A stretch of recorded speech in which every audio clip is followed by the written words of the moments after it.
Inovasi adalah bagian dari bertumbuhnya kreativitas. Di antara kita pastinya memiliki potensi kualitas. Tinggal bagaimana kita mewujudkannya dalam bentuk karya. Bisa Cerdas hadir sebagai media kreativitas insan inovatif. Darinya muncul ide gagasan memantik. Memantik pikiran cerdas untuk pendidikan kini dan masa yang tak terbatas.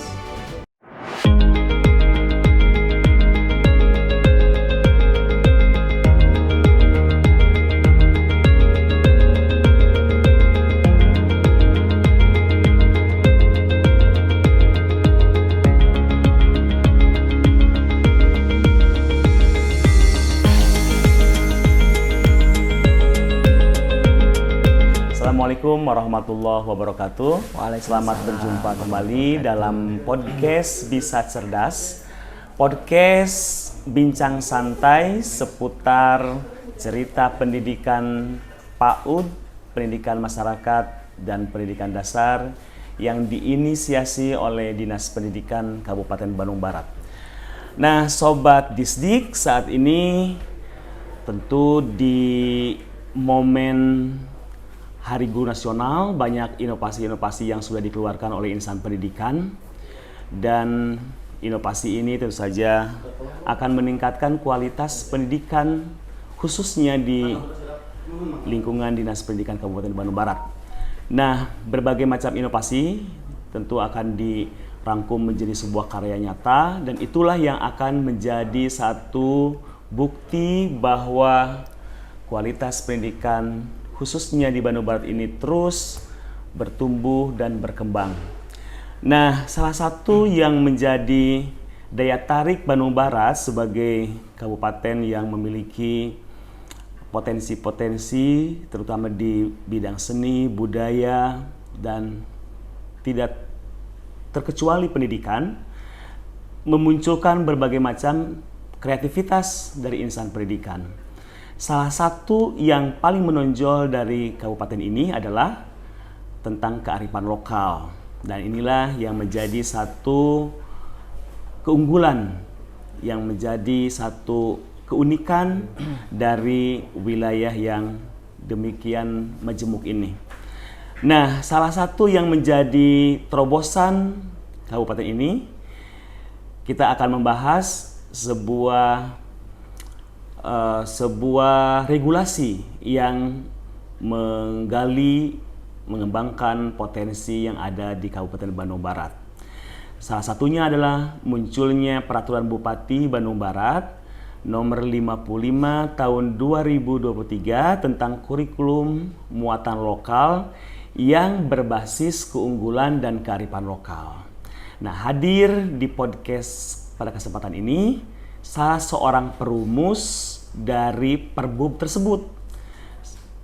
Tokoh ini atau sosok dari perumus Perbub nomor 55 tahun 2023 yang memuat kurikulum muatan lokal berbasis keunggulan dan kearifan lokal. Beliau adalah salah seorang pengawas sekolah. Beliau juga seorang kelompok kerja pengawas sekolah di Kabupaten Bandung Barat. Nah, untuk lebih mengenal sosok beliau, kita saksikan profil berikut ini.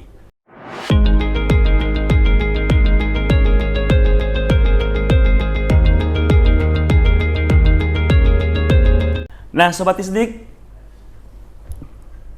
kita akan lebih dalam menggali tentang Peraturan Bupati Bandung Barat Nomor 55 tentang kurikulum muatan lokal yang berbasis keunggulan dan kearifan lokal. Nah, selamat pagi Bapak Lukman Nur Hakim di podcast Bisa Cerdas. Selamat pagi Pak Adi. Iya. Alhamdulillah. Terima kasih Bapak sudah menyempatkan hadir di tengah kesibukan Bapak.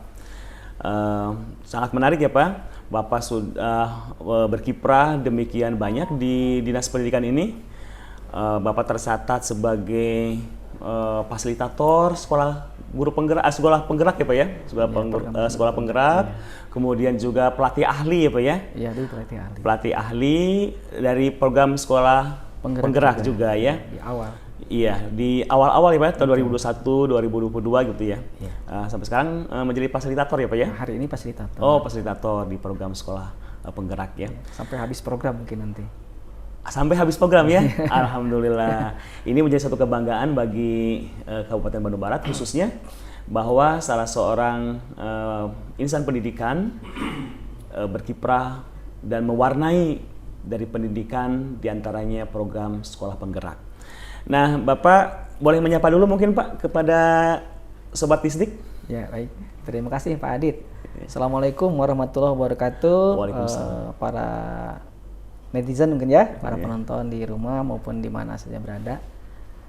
Kita hari ini akan berbincang-bincang terkait dengan Perbu muatan lokal bersama Pak Adit, begitu ya Pak Adit ya? Iya. Sampurasun. Rampes. Alhamdulillah. Bapak selama ini menjadi pengawas sekolah ya? Sudah berapa lama Pak? Kalau melihat dari surat SK Bupati ya, Iya. itu tertanggal 28 Desember tahun 2012. Jadi kurang lebih 13 tahun lah 13 saya tahun. jadi pengawas sekolah. Oh iya. Kurang lebih 11 tahun mungkin ya, 2012 mungkin. Iya, menginjak 11 tahun. Oh iya, alhamdulillah. Nah, tentu dari perjalanan menjadi seorang pengawas itu memiliki tantangan tersendiri ya Pak ya. Bisa ceritakan mungkin selama ini perjalanan menjadi seorang pengawas di saat tugas pokoknya mungkin Pak? Berbeda ya antara kebijakan rekrutmen pengawas hari ini dengan dulu gitu. Karena kalau itu lebih ke otonomi daerah. Jadi kapanpun dibutuhkan pengawas sekolah itu pemerintah daerah dapat merekrut. Nah kalau sekarang berbeda, tantangannya lebih sulit menurut saya karena pemerintah daerah itu seakan terkendala dengan ketentuan yang dilakukan oleh kementerian. Dimana untuk jadi seorang pengawas itu baik dari unsur guru maupun dari kepala sekolah harus telah sebelumnya ikut dalam sebuah program yang disebut dengan guru penggerak. Jadi dari sana kemudian lahir nanti para pengawas gitu. Seperti itu kira-kira tantangan yang hari ini. Nah, berangkat dari uraian singkat Bapak itu memang saat ini memang era Merdeka Belajar ya Pak ya? Betul. Nah, salah satu programnya adalah guru penggerak. Betul. Nah, di antara peran seorang guru penggerak tentu saja menggali, mengembangkan potensi peserta didik termasuk di lingkungan sekolah Pak ya? Betul. Nah, di antaranya tentang kearifan lokal. Betul. Nah, kita mencoba menggali Pak nih. Bapak salah seorang perumus ya Pak ya dari peraturan Bupati Bandung Barat nomor berapa tadi? Nomor 55 ya. 23. Tentang kurikulum muatan lokal berbasis keunggulan dan kearifan lokal ya Pak ya. Betul. Latar belakangnya mungkin Bapak bisa ceritakan? Oh, kalau saya ditanya latar belakang lahirnya begitu ya? Iya. Lahirnya Perbub ini tentu banyak ceritanya, panjang ceritanya. Berangkat dari sebuah kecintaan, keprihatinan, bahwasanya budaya daerah di Kabupaten Bandung Barat ini tentu kita mengetahui banyak sekali ya dari berbagai unsur. Nah, hal-hal ini yang kemudian menjadi latar belakang supaya budaya daerah yang ada di Kabupaten Bandung Barat ini tidak terlupakan begitu saja, tidak hilang. Jadi perlu pengembangan pembudayaan, tradisi dan nilai-nilai luhur. Ini merupakan keunggulan ya dan kearifan lokal yang ada di Kabupaten Bandung Barat ini. Ini perlu dilestarikan. Ya. Baik nanti dilestarikan itu secara generik, artinya esensial, secara umum yang harus diketahui oleh masyarakat Bandung Barat. Kemudian yang sifatnya elektif, artinya sifatnya sesuai pilihan. Jadi ada budaya-budaya yang sesuai dengan karakter wilayah kecamatan misalnya. Kemudian ada juga yang sifatnya spesifik, artinya sifatnya khusus gitu ya. Di kampung tertentu hanya di situ adanya budaya kearifan lokal tersebut. Nah, melalui pelestarian secara generik atau umum, elektif, spesifik ini diharapkan nanti kearifan lokal itu akan tumbuh dan lestari. Seperti itu. Itu daripada latar belakang kenapa diperjuangkannya peraturan bupati yang lahir Iya. pada tahun 2023 ini. Iya. Mohon maaf Pak, motong ya. Jadi memang selama ini tentang kearifan lokal khususnya Bandung Barat Pak ya, itu memang belum optimal ya Pak ya di fasilitasi oleh sebuah peraturan ya Pak ya. Betul. Meskipun kita tetap gali ya sebelum ada Perbub ini, Iya. tentu saja dalam pelaksanaan pengenalan kepada masyarakat khususnya di dunia pendidikan itu kan perlu legalitas yang jelas. Iya. Ketika mengenalkan tradisi kesenian, makanan tradisional, tempat-tempat wisata, topo mini misalnya wilayah-wilayah tertentu itu akan sangat kuat manakala didorong dengan sebuah regulasi. Iya. Nah itu yang kemudian melatar belakangi lahirnya Perbub ini. Oh iya. Memang banyak sekali Pak kearifan lokal yang di Bandung Barat ya Pak ya. Ada tadi Bapak sampaikan dari sisi seni budayanya, dari makanan khasnya. Itu memang kalau kita tidak mulai dari sekarang untuk melestarikan, mungkin generasi yang akan datang mungkin hanya tinggal nama saja Betul, Pak ya. betul. Luar biasa ya Sobat Bisnik. Jadi memang berangkat dari satu kepedulian tentang pelestarian kearifan lokal, maka para perumus peraturan bupati ini mulai menyusun dan kunci utamanya adalah legalitas formal sehingga kearifan lokal dapat terjaga gitu Pak ya. Betul. Nah, kemudian Pak, manfaat yang dipetik dari peraturan bupati ini apa kira-kira? Tentu saja manakala hal ini sudah masuk ke dalam sebuah regulasi. Masuk ke dalam struktur kurikulum, katakanlah kalau di dunia pendidikan, itu nanti akan dengan mudah oleh Bapak dan Ibu guru ya di sekolah masuk ke dalam pendekatan pembelajaran. Nah nanti muatan lokal ini bisa tidak kaku nanti ya di sekolah itu, nanti bisa berdiri sendiri sebagai muatan mata pelajaran, BKKL lah istilahnya, berbasis keunggulan kearifan lokal, atau terintegrasi, atau terkolerasi, atau terinsersi, tergabung dalam mata pelajaran tersebut. Iya. Jadi ada dua pendekatan lah supaya budaya nilai luhur ini tetap eksis. Jika ditanya manfaat tentu sangat banyak, Iya. ya. Sesuai dengan penterjemahan pengembangan kurikulum Molok nih, di sana di dalam Perbub ini dikatakan diistilahkan dengan sarasa. Ini apa sarasa tuh? Sarasa itu ada 3 hal. Iya. Yang pertama karasa. Karasa. Nah, karasa bahwa budaya tradisional leluhur itu terasa manfaatnya dalam pola perilaku kehidupan sehari-hari ya bagi masyarakat. Itu yang pertama. Kemudian yang kedua katara. Katara. Upami dalam bahasa Sunda katara itu kan kelihatan ya. Kelihatan, oh iya iya. Jadi budaya, tradisi dan nilai luhur tersebut dapat direalisasikan, dilihat, dirasakan oleh masyarakat, dinikmati ya, dalam pola-pola kehidupan sehari-hari. Kemudian yang ketiga karaksa. Karaksa ya. Karaksa terjaga gitu ya. Terjaga. Nah di sini karaksan di sini tujuannya supaya budaya, tradisi dan nilai-nilai luhur itu akan tetap terpelihara, tidak akan hilang. Jadi terus ada gitu ya. Ketika generasi saya dulu ada rebonan gitu ya. Hari ini kalau tidak digali kembali itu kan hilang.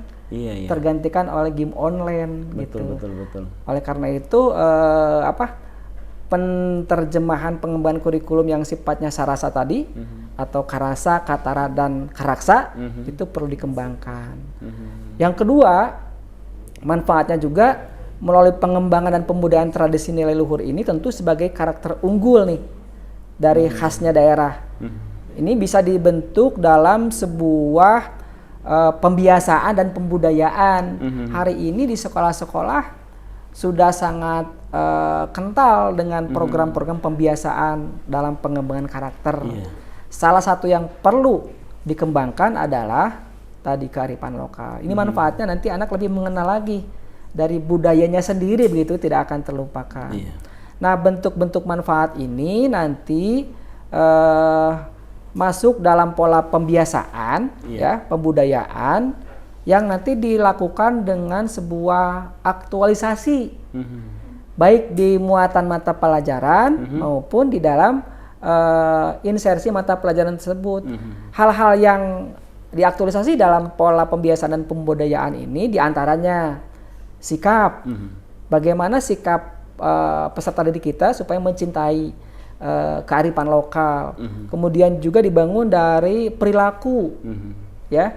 Kemudian juga dibangun dengan bertegur sapa, kemudian bertutur kata, bahkan berpakaian adat-adat Sunda, ya, sesuai dengan tradisi Sunda. Ini juga bagian dari manfaat yang manakala Perbub ini dilaksanakan dengan baik, gitu.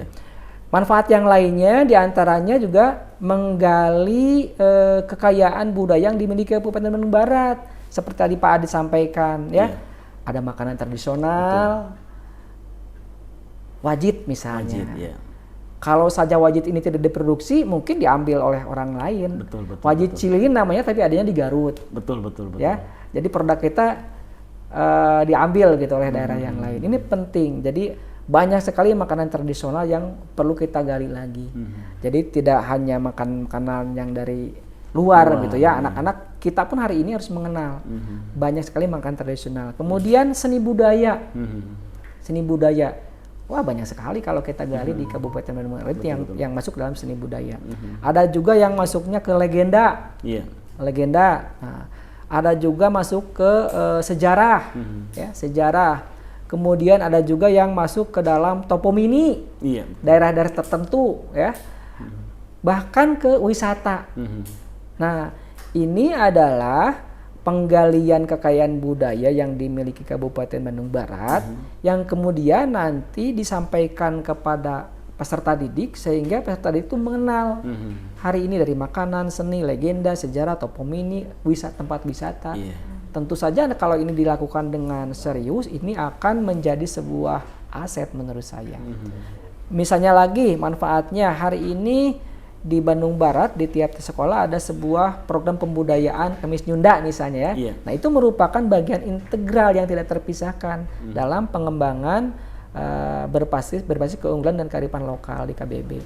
Yang mencakup penerapan pembiasaan perilaku berkarakter, unggul dalam perilaku serta kerangka pelestarian nilai budaya adat begitu. Sehingga nanti akan tetap muncul sebuah kearifan lokal yang memang perlu kita rawat dan kita pelihara. Itu kira-kira manfaat yang diharapkan dari lahirnya Perbub ini. Ini sangat menarik ya Pak ya. Ketika kita memang mengimplementasikan tentang kurikulum muatan lokal yang berbasis keunggulan dan kearifan lokal ini, di antaranya memang mengintegrasikannya, kemudian ada juga mengkorelasikannya dan menginsersi ya Pak ya, salah satu pilihannya gitu ya. Berarti menginsersi itu menyisipkan di salah satu mata pelajaran gitu ya. Nah, selama ini memang ada beberapa sekolah yang sudah menerapkan mungkin Pak? Sebelumnya dulu sebelum lahir istilah BKKN ini, budaya itu diterapkan dalam sebuah muatan mata pelajaran yang namanya Ridika Budaya Sunda. Seiring dengan perjalanan kita ingin bahwa pelestarian budaya itu terkuatkan dengan regulasi, dan supaya mewadahi semua maka kita angkat dengan istilah berbasis keunggulan dan kearifan lokal. Nah, kalau untuk Kamis Nyunda gitu ya, memang di beberapa sekolah sudah menerapkan kalau saya pantau ya Pak ya. Tinggal bagaimana memasifkan gitu ya Perbub ini gitu. Karena kalau tadi yang sampaikan mulai dari Karasa, Katara, nah yang paling utama tuh karaksanya itu gitu, menjaganya gitu. Sehingga nilai dari regulasi ini betul-betul bukan hanya sekedar bentuk tulisan, tapi betul-betul diimplementasikan. Itu yang paling utama ya Pak ya? Iya. Nah kemudian Pak, dari perjalanan Bapak bersama tim ya Pak ya, dalam merumuskan peraturan Bupati ini tentu saja mengalami berbagai macam kendala Mungkin bisa diceritakan tentang hambatan-hambatan apa yang Bapak temui pada saat itu. Oke. Kalau flashback ya, Iya. dari proses perjalanan lahirnya Perbup nomor 55 ini panjang ceritanya. Seingat saya itu pertama diawali dari sebuah latar kekhawatiran di atas yang tadi disebutkan. Sekitar tahun 2017 itu lahir sebuah tim kecil di Dinas Pendidikan Kabupaten Bandung Barat.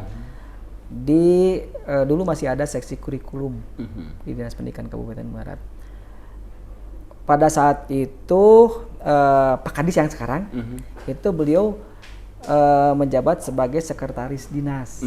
Nah, dengan dorongan beliau begitu ya, maka lahirnya tim kecil ini di seksi kurikulum ya. Kebetulan juga yang hari ini menjadi Pak Sekdis nih, Pak Dokter ya. Itu dulu kan beliau menjabat sebagai kepala bidang. Jadi lahirnya proses Perbup ini melalui proses pengawalan gitu. Iya. Dan alhamdulillahnya jadi berkelanjutan begitu ya. Jadi mulai lahirnya tim kecil dengan support dulu Pak Sekdis yang sekarang jadi Pak Kadis, kemudian yang dulunya Pak Kabid sekarang jadi Pak Sekdis, itu memang mengawal lahirnya Perbup ini. Nah, dengan kebijakan yang disampaikan oleh beliau, kemudian tim kecil ini mulai bekerja. Pada saat itu seingat saya ada Pak Unang ya, kemudian ada Pak Haji Asep Rahmat, dulu beliau sebagai Korwas, kemudian ada Ibu Sri, ada Bu Wika, dan beberapa orang staf, banyak sekali di situ yang membantu tim-tim ini. Kemudian ada juga beberapa pengawas yang kemudian turut juga membantu dalam proses penyusunan draft dari Perbup ini. Nah, tim ini kemudian bekerja dari mulai tahun 2017. Banyak sekali yang waktu yang diluangkan untuk membahas dan menelaah begitu ya tiap-tiap butir. Namun kemudian pada tahun 2019 karena waktu itu kita terkena dampak COVID, sempat terhenti. Kemudian tidak sempat dibahas karena kita concern kepada layanan pendidikan yang sifatnya esensial waktu itu. Dan kemudian pada tahun 2021, nah tim kecil ini kemudian kembali bekerja ya untuk kembali menelaah butir-butir. Hanya saja tim ini karena Pak Una waktu itu sudah masa pensiun, jadi timnya berkurang, jadi lebih kecil lagi gitu. Tapi meskipun demikian tetap berjalan. Beberapa kali melakukan konsultasi, komunikasi bersama-sama dengan bagian hukum ya. Di sana juga mulai terjadi proses perubahan dari tata kalimat, per ayat, per kata begitu. Ini prosesnya panjang. Kita selalu terus berkomunikasi dengan bagian hukum, bagian-bagian mana saja dari draft tersebut yang sesuai dan belum sesuai, bolak-balik begitu ya. Sampai tahun 2002 kembali lagi tim Permus ini menelaah kembali ya dari tiap-tiap isinya, dan kemudian pada tahun 2023 isi draft ini kembali dikonsultasikan secara terus-menerus dengan bagian hukum, dan alhamdulillah nih berkat kerjasama semuanya dengan dorongan dari Bapak Kepala Dinas dan Bapak Sekretaris Dinas gitu ya. Akhirnya pada tanggal 14 September 2023 Pak Bupati mengesahkan melalui Peraturan Bupati Bandung Barat nomor 55 tadi ya tahun 2023 tentang kurikulum muatan lokal yang berbasis keunggulan dan kearifan lokal. Ini isinya meliputi 8 bab, 16 pasal dan 37 ayat. rincinya gitu ya. Babnya sendiri ada 8 bab. Di bab pertama itu berisi tentang ketentuan umum. Di sana dijelaskan tentang ketentuan umum. Kemudian di bab kedua dijelaskan terkait ruang lingkup kurikulum muatan lokal, seperti apa ruang lingkupnya. Kemudian di bab ketiga di sana dibahas tentang penerapan. Jadi sebagai panduan nanti penerapan kurikulum muatan lokal di satuan pendidikan. Kemudian di bab keempat itu berbicara tentang tim pengembang kurikulumnya, tim pengembang kurikulum muatan lokalnya. Nah, di sana nanti yang akan kemudian didorong supaya nanti lahir sumber-sumber belajar gitu ya, sebagai penyokong dalam proses pembelajaran. Dan di sana di bab 4. Kemudian di bab 5 tentang kerangka kurikulumnya. Karena apalagi kalau hari ini ada kurikulum merdeka, maka kerangka kurikulum di Perbub ini harus jelas tautannya ke kurikulum merdeka. Di situ kebetulan ada muatan lokal ya, di kurikulum nasional itu nyantolnya nanti ke sana ya, di 72 jam pelajaran. Kemudian di bab ke-6 itu berbicara tentang tenaga pendidik, bicara tentang sarana prasarana, bahkan bicara tentang pembiayaan. Nah, artinya kurikulum ini nanti bisa dijalankan, tenaga pendidiknya seperti apa nih, gitu ya? Karena tidak sembarang nanti yang menyampaikan wajib misalnya bagaimana pengolahannya itu kan harus jelas ya. Kemudian sarana prasarana juga pembiayaan. Nah, itu dibahas di dalam bab ke-4 tentang tenaga pendidik, sarana dan pembiayaan. Kemudian di bab yang ke-7 itu bicara tentang evaluasi. Bagaimana ketika sebuah kurikulum ini dijalankan, maka bentuk evaluasi kurikulumnya harus seperti apa, sehingga hasil belajarnya nanti dapat dipertanggungjawabkan begitu. Dan di bab terakhir, di bab 8 itu berbicara tentang ketentuan penutup. Itu kira-kira isi perjalanan ya, dari sejak dulu sampai hari ini tentang hambatan tantangan lahirnya Perbub 55 ini. Iya. Luar biasa Pak ya, hampir 6 tahun berarti ya. Iya. 2017 sampai 2023. Artinya Sobat Isdik memang sebuah inovasi itu memerlukan proses. Dan perjalanan untuk meraih sebuah produk atau karya nyata itu memang melalui proses hambatan, tantangan di setiap perjalanan. Namun yang jelas ketika kita sudah mencapai satu titik dari sebuah inovasi itu, maka akan melahirkan sebuah karya nyata ya Pak ya. Dan inilah yang kita rasakan sehingga lahir Peraturan Bupati Bandung Barat nomor 55 tentang kurikulum muatan lokal berbasis keunggulan dan kearifan lokal. Luar biasa Pak ya. Termasuk dari mengatur ini juga ya Pak, sistem evaluasi, sistem untuk menjaga atau keterjagaannya di implementasi di sekolah ya Pak ya. Betul. Termasuk keterlibatan dari para kepala sekolah gitu ya untuk mengawal Perbub itu. Betul. Implementasi di sekolah. Saat ini kita sedang proses penyempurnaan lampiran Perbubnya. Lampirannya ya? Iya, karena nanti di lampiran Perbub itu perlu penegasan. Iya. Jadi isi muatan lokal BKKL ini apa saja begitu ya. Kalau jenis makanan apa saja yang dikembangkan, kalau dari sisi seni apa saja yang dikembangkan, wisata apa yang perlu digali.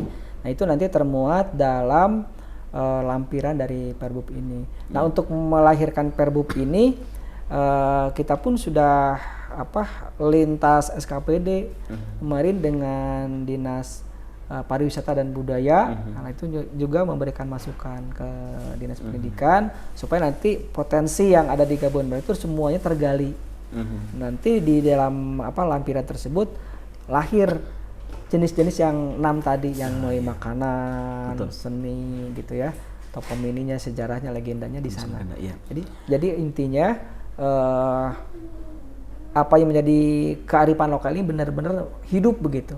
Nah, ini inovasi menjadi bagian penguat karakter bagi siswa supaya nanti lestari begitu ya, budaya dan kearifan lokal yang nilainya sungguh sangat luhur begitu bagi kita. Iya.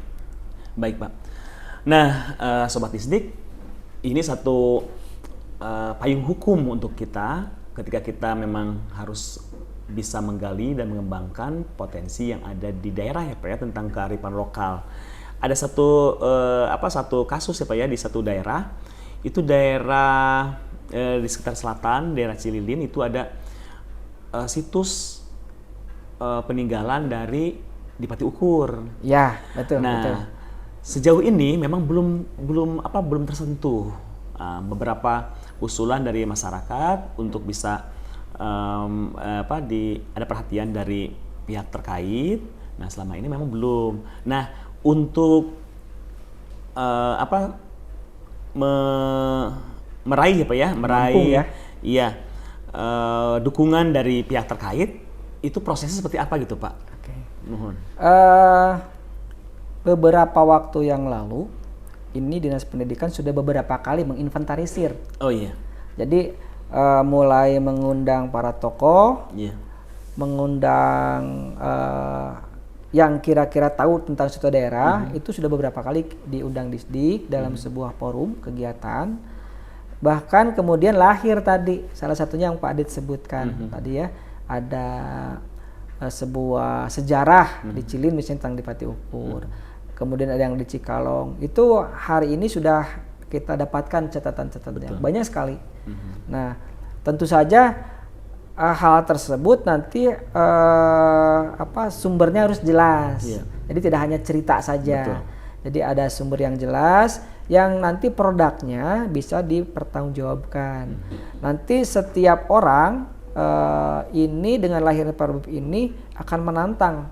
Jadi mungkin bagi para penulis ini akan menjadi sebuah tantangan ya, bagaimana menggali potensi menceritakan sebuah kearifan lokal dalam bentuk tulisan-tulisan yang nanti menjadi bagian sumber belajar.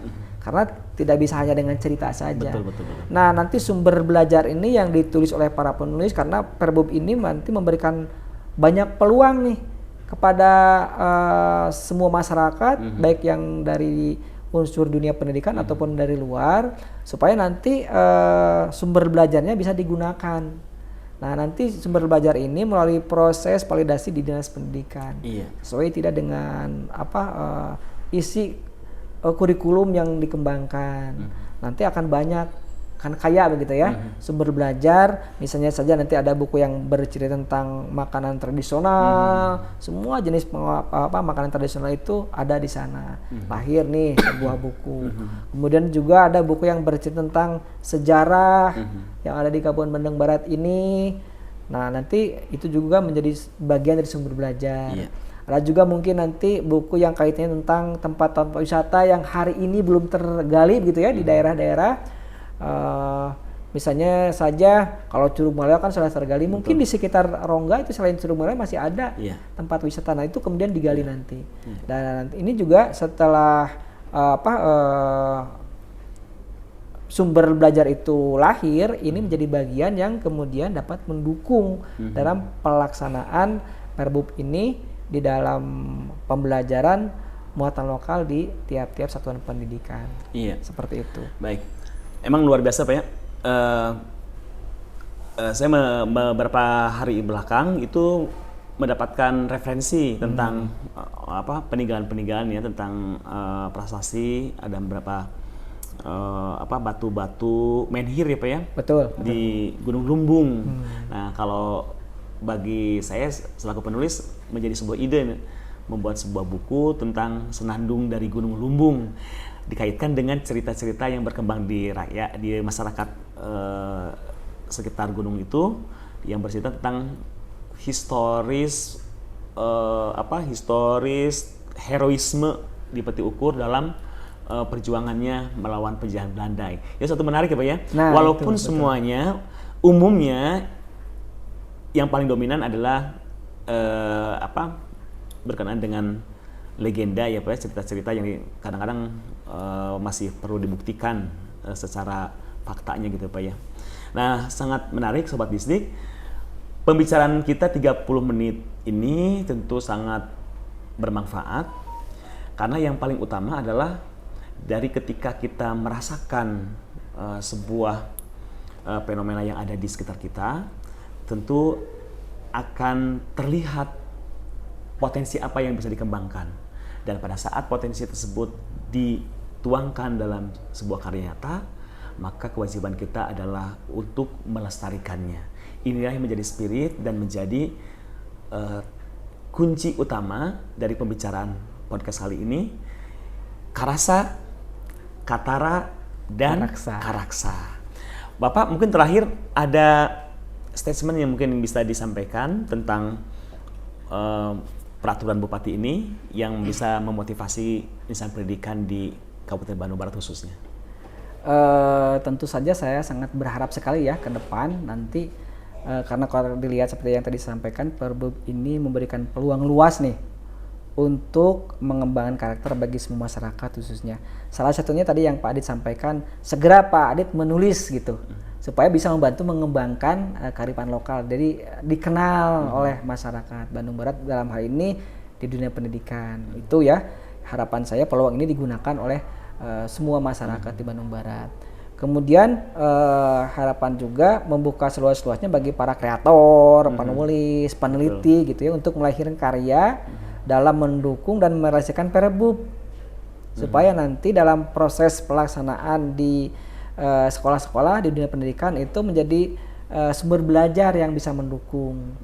Kemudian harapan juga mudah-mudahan dengan adanya Perbub ini akan tumbuh kembang karakter baik, cinta terhadap kekayaan budaya dan tradisi, serta nilai-nilai luhur yang dimiliki masyarakat Bandung Barat. Kemudian juga harapannya ke depan lestarinya budaya ini secara utuh ada dalam perilaku masyarakat. Dimulai dari tataran sekolah di siswa-siswa kita. Kemudian saya juga mengajak kepada semua masyarakat, segenap komponen masyarakat khususnya di dunia pendidikan untuk bersama-sama melestarikan budaya, melestarikan tradisi nilai-nilai luhur yang dimiliki oleh Bandung Barat. Mari bersama-sama Bapak dan Ibu dimanapun berada di Kabupaten Bandung Barat untuk bersama-sama melestarikan ya, melalui berbagai kreativitas begitu, supaya apa yang tertuang dalam Perbub ini betul-betul bisa menjelma, mendorong dalam lahirnya, terjaganya keunggulan dan kearifan lokal di Bandung Barat. Seperti itu mungkin harapan saya. Luar biasa. Nah, Sobat Disdik, satu pesan yang istimewa bagi kita bahwa bagaimana kita melestarikan sebuah kearifan lokal kalau tidak dimulai dari saat ini. Dimulai dari sesuatu yang kecil, nanti akan berbuah satu karya yang besar, sehingga itu menjadi satu kebermanfaatan bagi sebanyak-banyaknya masyarakat. Nah, terima kasih Bapak atas kehadirannya. Terima kasih atas informasinya dan terima kasih atas motivasinya.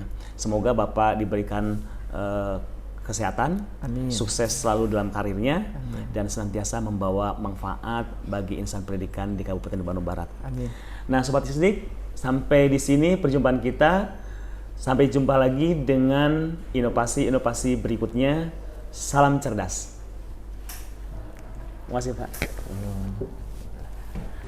Berbagai karya tumbuh dan berkembang, bergerak bak riak air di alam. Sesempurnanya gagasan tentu butuh perjuangan. Untuk mewujudkan ide menjadi karya yang terang benderang, podcast Bisa Cerdas hadir mewujudkan satu impian dan gagasan. Menjadi karya yang menginspirasi semua insan pendidikan.